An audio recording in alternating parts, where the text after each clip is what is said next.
Le 18 mars 1875, au cœur du monastère de Tashi Lhonpo, au Tibet, Elena Blavatsky fit une découverte extraordinaire, un rituel que les maîtres ascensionnés protégeaient depuis des millénaires. Un rituel d'une puissance telle qu'il fut censuré par la Société théosophique elle-même pendant 149 ans. Pourquoi? Parce que ce rituel brise le cycle karmique en exactement 21 jours. Et quand vous brisez ce cycle, vous cessez de répéter les mêmes erreurs, les mêmes douleurs, les mêmes relations destructrices, les mêmes schémas financiers, les mêmes cycles d'autosabotage. Vous arrêtez de vivre la même vie, déguisée en vie différente. Et cela effraie ceux qui se nourrissent de votre souffrance répétitive. Avez-vous déjà remarqué que vous attirez toujours le même type de personnes? Que vous rencontrez les mêmes problèmes sous des apparences différentes? Avez-vous le sentiment d'être piégé dans une roue infernale invisible qui vous ramène toujours au même point, que peu importe vos efforts pour changer, quelque chose vous ramène à votre ancien schéma? Certaines âmes rares parviennent à lister ces schémas. Le partenaire qui promet de rester, mais qui finit toujours par partir. L'emploi qui semble parfait, mais qui se termine toujours mal. L'amitié qui commence merveilleusement, mais qui se transforme toujours en trahison. L'argent qui arrive, mais qui s'échappe. Toujours. La santé qui s'améliore, mais qui rechute. Toujours. Toujours. Toujours. Toujours. Et vous essayez la thérapie. Vous essayez les affirmations. Vous essayez la loi de l'attraction. Vous essayez de couper les ponts avec certaines personnes. Vous essayez de changer de ville. Vous essayez de changer de vie. Mais le schéma vous rattrape toujours, dans des corps différents, dans des situations différentes. Mais l'essence est toujours la même. La douleur est toujours la même. Ce n'est pas de la malchance. Ce n'est pas le destin. Ce n'est pas un manque d'effort. Ce n'est pas parce que vous n'avez pas assez essayé. Ce n'est pas parce que vous ne le méritez pas. Ce n'est pas parce que l'univers est contre vous. C'est le cycle karmique à l'œuvre. Un programme installé depuis des vies, qui tourne automatiquement, qui se répète infiniment. Jusqu'à ce que quelqu'un vous enseigne le code pour le désactiver. Et dans les prochaines minutes, vous allez découvrir le rituel exact qu'Elena a reçu des maîtres pour briser ce cycle. Vous allez comprendre pourquoi il a été censuré, pourquoi seules les âmes rares parviennent à l'exécuter, et pourquoi 21 jours est le temps précis dont votre âme a besoin pour se libérer de cycles qui peuvent durer des vies entières, parce que certaines âmes sont venues ici, non pas pour apprendre des leçons, mais pour briser des chaînes. Vous avez toujours su que quelque chose clochait, que votre vie ressemblait à un film, que vous aviez déjà vu 1000 fois. Même scène, même personnage. Seuls les noms changeaient, les visages changeaient. Mais l'essence était toujours la même. L'abandon venait toujours déguisé en amour. La trahison arrivait toujours quand vous aviez le plus confiance. L'échec apparaissait toujours quand vous étiez sur le point de gagner. Et vous vous demandiez « Pourquoi? Pourquoi moi? Qu'ai-je fait pour mériter cette répétition infinie ?» La réponse qu'Elena a découverte est simple et dévastatrice. À la fois, vous n'avez rien fait pour le mériter. Vous l'avez hérité. Les cycles karmiques ne sont pas seulement vos mauvais choix dans cette vie. Ce sont des schémas énergétiques que vous portez de vies antérieures. Des contrats que votre âme a signés quand elle était faible, quand elle était désespérée, quand elle a cru à des promesses qui n'auraient jamais dû être faites. Et ces contrats vous emprisonnent, vie après vie, corps après corps, nom après nom, jusqu'à ce que quelqu'un vous enseigne à les briser. 18 mars 1875. Elena avait 44 ans. Elle avait voyagé pendant 3 mois à travers l'Himalaya. Froid, faim, maladie. Tout cela pour atteindre un endroit que la plupart des Occidentaux ignoraient même l'existence. Le monastère de Tashi Lhunpo, demeure des maîtres ascensionnés, gardien d'une connaissance si ancienne qu'elle fait passer les religions modernes pour des enfants. Elle fut reçue par le maître Kuthumi à 3h33 du matin, l'heure des âmes rares. Quand le voile entre les mondes est le plus fin, quand la vérité peut être dite sans filtre. Kuthumi la conduisit dans une salle souterraine, sans fenêtre, sans ventilation, seulement une bougie et un silence si profond qu'Elena raconta plus tard qu'elle pouvait entendre ses propres pensées résonner sur les murs. Il la fit s'asseoir sur le sol de pierre froide et dit une seule chose. « Montrez-moi votre cycle. » Elena ne comprit pas au début. Quel cycle? Comment montrer quelque chose que l'on ne voit pas? Kuthumi toucha le centre de son front avec 2 doigts et Elena vit. Elle vit toutes ses vies passées, défiler à une vitesse impossible. Mais ce n'étaient pas des vies aléatoires, c'était la même vie, répétée, avec de petites variations. Elle naissait toujours dans une famille qui la rejetait. Elle recherchait toujours des connaissances que les autres condamnaient. Elle tombait toujours amoureuse d'hommes qui l'abandonnaient. Elle mourait toujours seule, incomprise, traitée de folle. Vie après vie après vie. Le même schéma. Le même cycle, la même douleur infinie. Et pour la première fois, Elena comprit. Ce n'était pas de la malchance. Ce n'était pas un châtiment divin. C'était un programme qui tournait au fond de son âme. Un code qui se répétait automatiquement, à moins que quelqu'un ne sache comment le désactiver. Kuthumi retira ses doigts. Elena pleurait. Pas de tristesse, de reconnaissance. Enfin, quelqu'un avait vu. Enfin, quelqu'un comprenait. « Vous voulez briser le cycle ?» Elena dit oui. Mais Kuthumi l'arrêta, avant qu'elle ne puisse continuer à parler. « Si vous le brisez, tout change. Les personnes que vous aimez et qui font partie du cycle vont vous abandonner. Les endroits que vous connaissez vont devenir étrangers. Les schémas qui vous donnèrent de la sécurité, même dans la douleur, vont disparaître. Vous allez vous retrouver nus, exposés, sans les masques que vous avez portés pendant tant de vies. Et beaucoup d'âmes ne supportent pas ça. Elles préfèrent la prison connue à la liberté inconnue. » Elena n'hésita pas. « Je veux briser. » Kuthumi sourit. Pour la première fois depuis qu'Elena l'avait rencontré.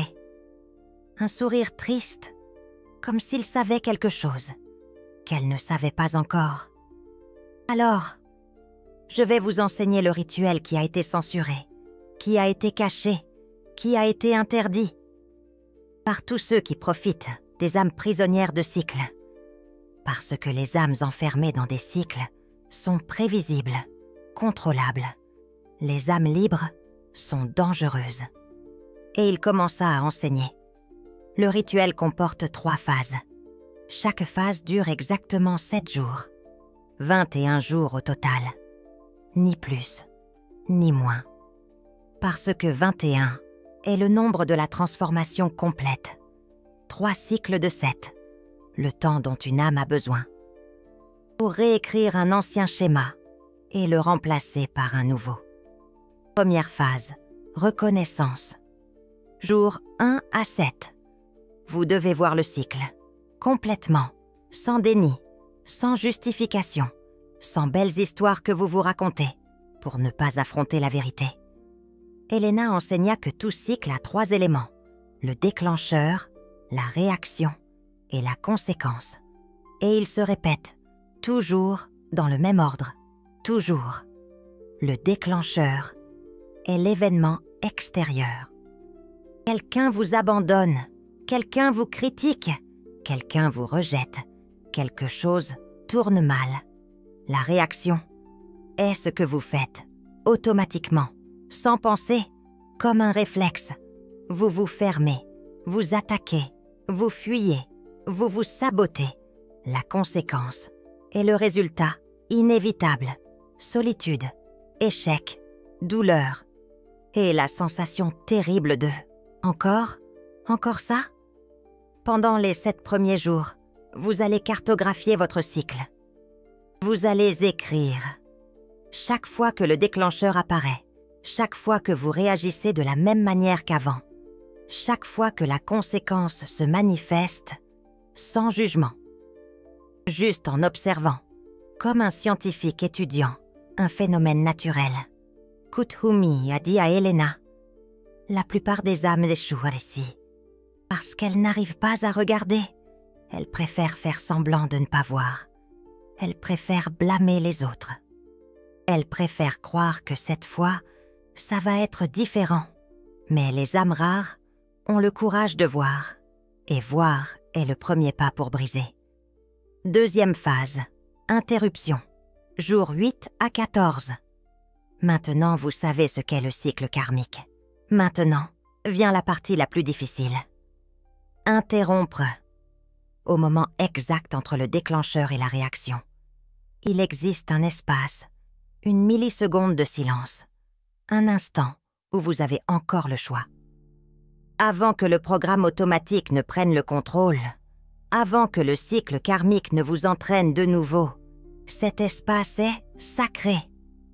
Elena l'appelait le portail de rupture, le seul moment où le libre arbitre existe réellement, parce que le reste du temps vous opérez en pilote automatique, répétant des schémas, exécutant des programmes installés depuis des vies. Mais à cet instant, dans cette milliseconde entre le déclencheur et la réaction, vous pouvez choisir. Vraiment choisir. Faire quelque chose de différent. Quelque chose que vous n'avez jamais fait auparavant. Quelque chose qui brise le schéma. Kuthumi a enseigné à Elena une technique spécifique. Au moment du déclencheur, avant de réagir, vous dites à voix haute « Je te vois, je te reconnais, mais je ne vais pas te suivre. » Cela semble simple, cela semble idiot. Mais cette phrase fait quelque chose de puissant. Elle vous sort de la transe. Vous réveille du somnambule karmique. Vous remet aux commandes pendant 1 seconde. Et 1 seconde est tout ce dont vous avez besoin pour faire différemment. Durant les jours 8 à 14, vous allez pratiquer cette interruption. À chaque fois que le déclencheur apparaît, vous allez dire la phrase. À chaque fois. Même si après vous finissez par réagir de la même manière qu'avant. Peu importe. Ce qui importe, c'est de créer l'habitude de percevoir le portail de rupture. De reconnaître qu'il existe, de savoir que vous avez le choix. Elena a pratiqué cela religieusement pendant 7 jours au monastère. Kuthumi créait des déclencheurs proposément. Il la critiquait, il l'ignorait. Il créait des situations qui déclenchaient ses schémas. Et elle pratiquait l'interruption. Au début, c'était difficile. Elle ne le percevait qu'après avoir déjà réagi. Mais petit à petit, l'espace s'est agrandi. Le portail de rupture s'est étendu. Et elle a commencé à avoir de vrais choix. 3e phase, substitution. Jour 15 à 21. Vous avez déjà vu le cycle karmique. Vous avez déjà appris à interrompre. Maintenant, vous devez installer un nouveau schéma. Parce que la nature a horreur du vide. Si vous retirez un programme sans en mettre un autre à la place, l'ancien revient. Toujours revient. Kuthumi a enseigné à Elena que toute âme a une réponse originale. Une manière d'être qui existait avant que les cycles ne s'installent, avant les traumas, avant les douleurs, avant les vies difficiles, son essence pure, son moi véritable, son âme sans programmation. Et cette réponse originale est toujours la même pour toutes les âmes. L'amour. Pas l'amour romantique, pas l'amour conditionné, mais l'amour qui simplement est, qui n'a pas besoin de raison, qui n'attend rien en retour. Qui existe parce que c'est la nature de l'âme d'exister ainsi. Durant les 7 derniers jours, quand le déclencheur apparaît, et que vous interrompez la réaction ancienne. Vous remplacez par l'amour. L'amour pour vous, l'amour pour la situation, l'amour pour la personne qui vous a déclenché, l'amour pour le processus, l'amour même quand ça n'a pas de sens d'aimer. Elena a confessé que c'était la phase la plus difficile, parce que l'ego hurle. L'ego dit que vous êtes faible, que vous laissez les autres vous blesser, que l'amour est de la naïveté, que vous devez vous protéger, vous défendre, vous venger. Mais Kuthumi a été clair. Le cycle karmique se nourrit de résistance. Plus vous luttez contre, plus il devient fort. L'amour n'est pas de la faiblesse. L'amour est le seul poison qui tue les cycles karmiques, parce que les cycles sont basés sur la peur. Et l'amour et la peur ne peuvent pas coexister.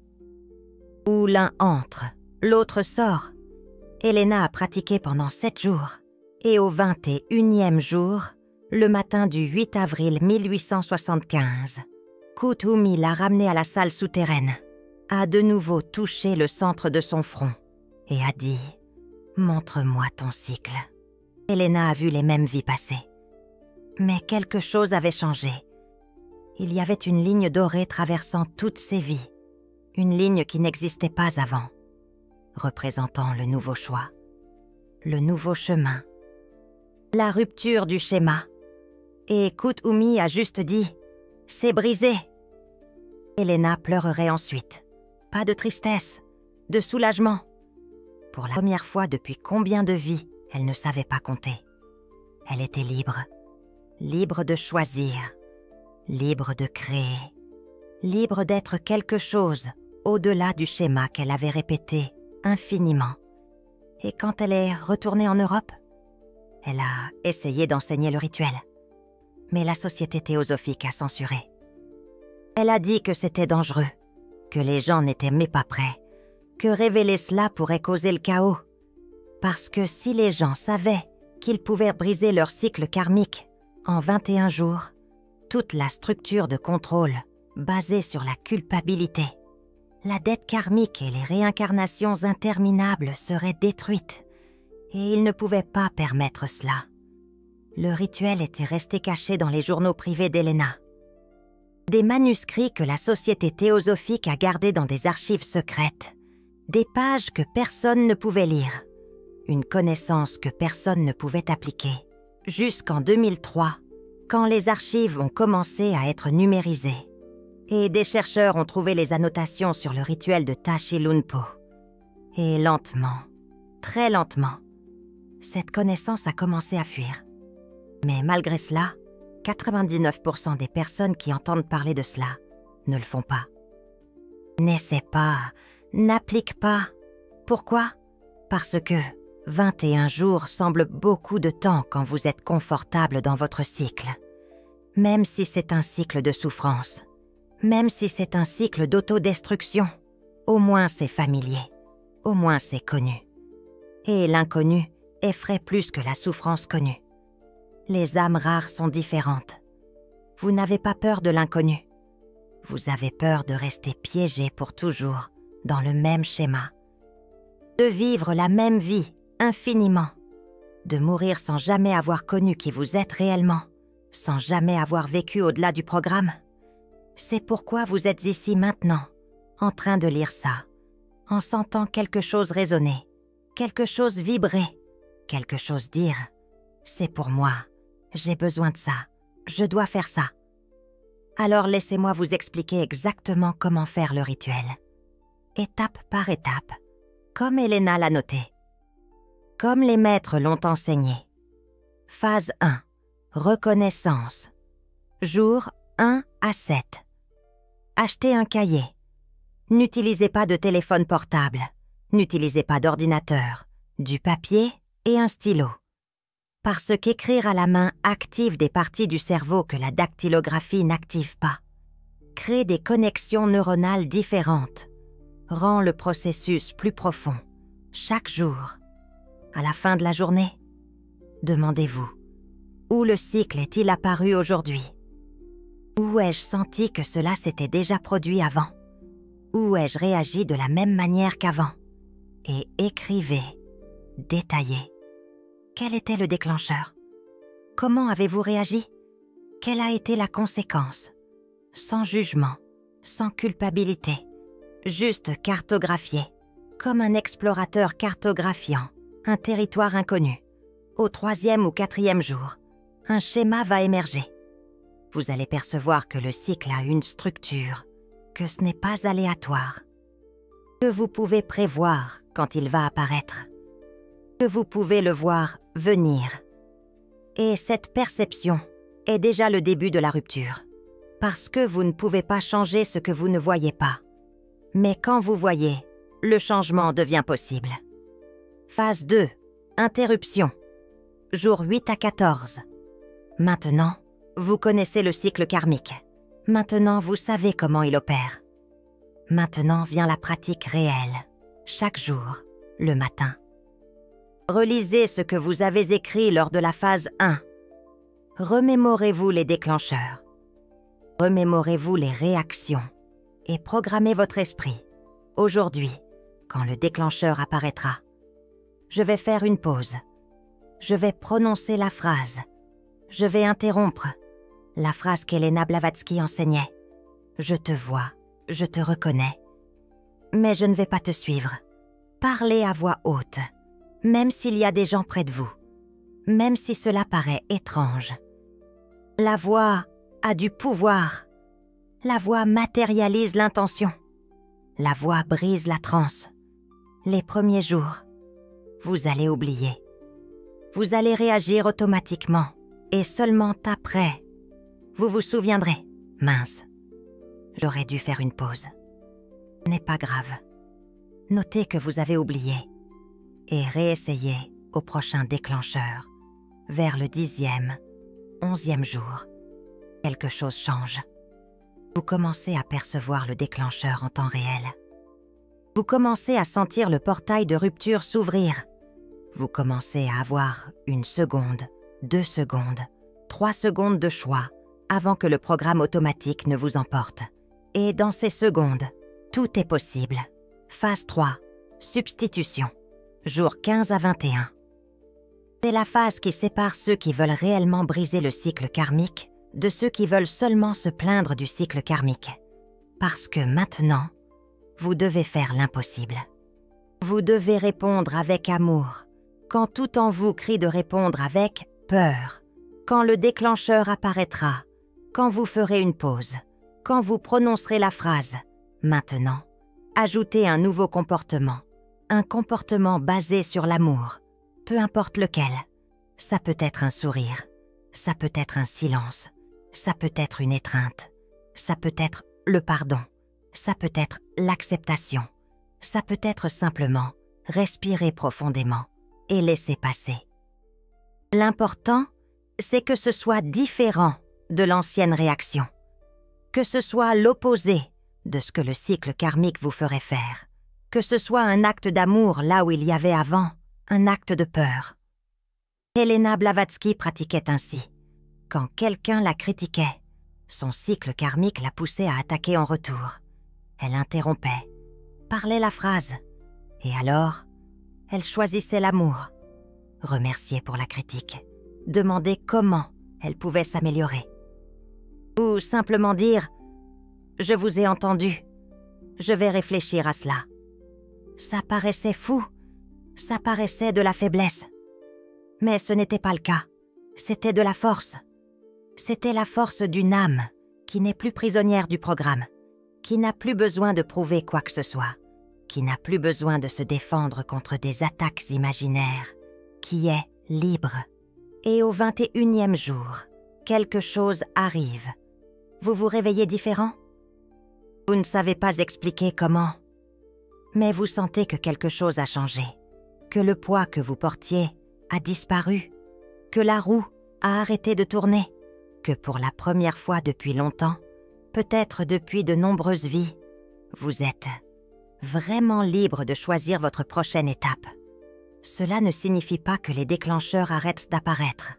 Ils continuent. La vie continue de vous défier. Les gens continuent de vous tester. Mais vous n'êtes plus esclave de la réaction automatique. Vous avez le choix, un vrai choix. Et le choix, c'est la liberté. Et la liberté, c'est ce que votre âme a toujours voulu.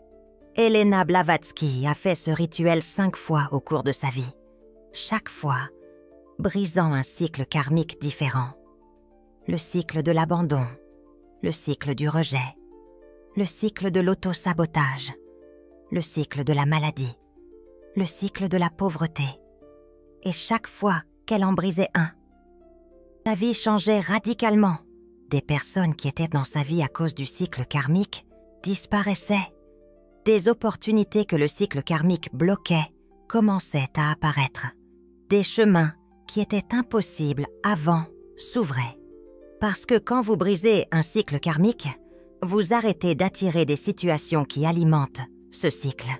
Et vous commencez à attirer des situations qui alimentent votre liberté. Mais voici la vérité que personne ne raconte.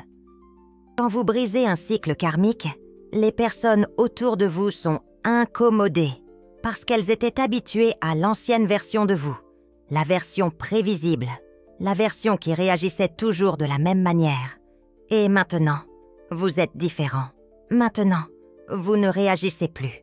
Maintenant, vous choisissez. Et ça fait peur. Parce que si vous pouvez changer, alors elles peuvent aussi.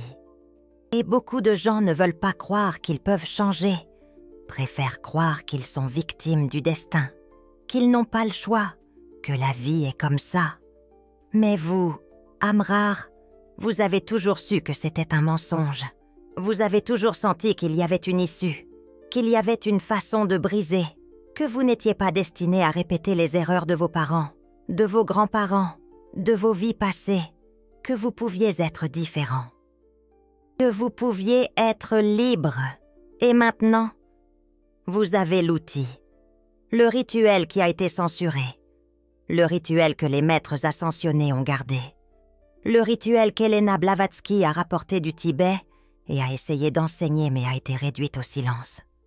21 jours, 3 phases, 7 jours chacune. Reconnaissance, interruption, substitution. Simple, pas facile, mais simple. La question maintenant est, allez-vous le faire? Ou allez-vous seulement le savoir? Parce que savoir sans faire, c'est le cycle karmique le plus dangereux de tous. Le cycle de la connaissance sans application. Le cycle de collectionner des informations sans transformation. Le cycle d'être intelligent, mais de ne pas être sage. Elena Blavatsky disait que la plus grande tragédie d'une âme rare, ce n'est pas de souffrir, c'est de souffrir en sachant qu'elle n'a pas besoin. C'est de répéter des schémas en sachant qu'elle pourrait briser. C'est de vivre prisonnière quand elle a la clé dans sa main. Vous avez la clé maintenant. Le rituel est révélé. Les 21 jours sont expliqués. Les 3 étapes sont claires. Mais la clé n'ouvre pas la porte seule. Vous devez la tourner. Si vous avez senti votre âme vibrer avec cette révélation, YouTube a ce cœur doré là-dessous. Les super thanks. Quand une âme rare reconnaît une autre à travers ce geste, se crée ce qu'Elena Blavatsky appelait la chaîne dorée. Une chaîne de lumière entre des âmes anciennes qui ont décidé de briser leur cycle karmique. Ce n'est pas une question de valeur. C'est une question de reconnaissance. C'est une âme qui dit à une autre « Je vois qui tu es vraiment. Je sais que tu vas faire le rituel. Je sais que tu vas briser. Et quand tu briseras, la chaîne deviendra plus forte. Et plus la chaîne est forte, plus il devient facile pour les prochaines âmes rares de briser aussi. Parce que vous ne faites pas cela seul. Vous le faites en réseau, en communauté, en chaîne. Et une chaîne d'âmes libres, c'est la chose la plus puissante qui existe sur ce plan. Elena Blavatsky a passé les dernières années de sa vie à collecter des histoires de personnes qui ont fait le rituel. Elle voulait prouver que ça fonctionnait, que ce n'était pas de la théorie, que c'était pratique, réel, réplicable. Elle a trouvé 247 cas documentés entre 1875 et 1890. Des personnes communes qui ont fait les 21 jours, qui ont brisé leur cycle karmique, qui ont transformé leur vie. Helena Blavatsky a interviewé chacune personnellement, a noté les détails, comparé les schémas, cherché des exceptions. N'en a trouvé aucune. Toutes ont rapporté la même progression. Il y avait une femme de 38 ans qui était dans son 3e mariage destructeur. Même schéma. Homme charmant au début, violent après, elle fuyait, jurait que plus jamais. Et en 2 ans, elle était avec un autre, exactement pareil. Elle a fait le rituel, a brisé le cycle karmique et resté seule pendant 3 ans. Quand elle a rencontré l'homme suivant, il était complètement différent, doux, stable, sans charme manipulateur. Et elle a failli le rejeter, parce qu'il n'activait pas l'ancien schéma. Ça ne ressemblait pas à l'amour, mais c'en était. C'était juste de l'amour sans le cycle karmique. Il y avait un homme de 52 ans qui avait fait faillite, 4 fois, toujours de la même manière. Une affaire qui prospère. Il faisait confiance à la mauvaise personne. Il perdait tout, recommençait, répétait. Il a fait le rituel, a brisé le cycle. L'affaire qu'il a montée ensuite, il l'a structurée différemment. Des contrôles, des limites, une méfiance saine. Ça a marché. Pour la première fois, en 30 ans d'entrepreneuriat, quelque chose a vraiment fonctionné. Il y avait une jeune femme de 23 ans qui avait tenté de se suicider 3 fois, toujours à la même époque de l'année, toujours pour la même raison, la solitude. Elle sentait que personne ne l'aimait, qu'elle ne serait jamais aimée, qu'elle ne méritait pas d'exister. Elle a fait le rituel, a brisé le cycle. La vague de solitude suivante est arrivée. Mais elle n'a pas réagi comme avant. Elle a choisi l'amour de soi au lieu de l'autopunition. Elle a survécu. Et pour la première fois, elle a réalisé qu'elle pouvait, qu'elle l'avait toujours pu, qu'elle avait juste besoin d'un choix différent dans un moment critique. 247 histoires, 247 cycles brisés, 247 vies transformées. Et toutes ont rapporté la même chose. Pendant les 7 premiers jours de la résistance, le cycle lutte pour survivre. Il crée des excuses, crée des distractions. Vous fait oublier, vous fait abandonner, parce que le cycle sait que si vous terminez les 21 jours, il meurt. Et il ne veut pas mourir. Alors il lutte. Mais si vous persistez, si vous n'abandonnez pas, si vous continuez à cartographier, la résistance cède au 6e ou 7e jour. Et vous ressentez un soulagement. Comme si vous aviez enfin vu l'ennemi qui a toujours été invisible. Du jour 8 au jour 14, de la confusion. Parce que vous essayez d'interrompre quelque chose qui a toujours été automatique. C'est comme essayer d'arrêter de respirer. Le corps résiste, l'esprit résiste, le programme veut continuer à tourner. Mais si vous insistez, si vous pratiquez, si vous prononcez la phrase à chaque fois, quelque chose commence à changer. Le portail de rupture commence à s'ouvrir et vous réalisez que vous avez le pouvoir, que vous n'êtes pas le programme, que vous êtes au-dessus du programme, que vous pouvez choisir du jour 15 au jour 21 de la peur, parce que maintenant vous êtes vraiment en train de changer. Maintenant vous êtes vraiment libre et la liberté fait peur, la responsabilité fait peur. Ne plus avoir d'excuses fait peur. Mais si vous passez à travers la peur, si vous choisissez l'amour même avec peur, si vous remplacez l'ancien schéma par le nouveau, quelque chose de miraculeux se produit. Vous vous réveillez le 21e jour et vous savez, simplement vous savez, que le cycle est brisé, que vous êtes libre, qu'une nouvelle vie a commencé. Et les 247 personnes ont rapporté le même phénomène. Dans les 30 jours qui ont suivi le rituel, leurs vies ont radicalement changé. D'anciennes relations ont pris fin. D'anciens emplois ont disparu. D'anciens lieux sont devenus insupportables. parce que le cycle brisé a libéré de l'espace. Et la vie a immédiatement rempli cet espace avec de nouvelles choses. Des personnes alignées sur la nouvelle version, des opportunités compatibles avec la nouvelle fréquence, des chemins qui étaient auparavant bloqués. Mais il y a eu aussi de la solitude, parce que tous ceux qui vous entourent n'accepteront pas la nouvelle version. Certains vous diront que vous êtes fou, d'autres diront que vous avez changé en mal, d'autres disparaîtront simplement, et ça fera mal. Ça fera très mal, mais c'est le prix de la liberté.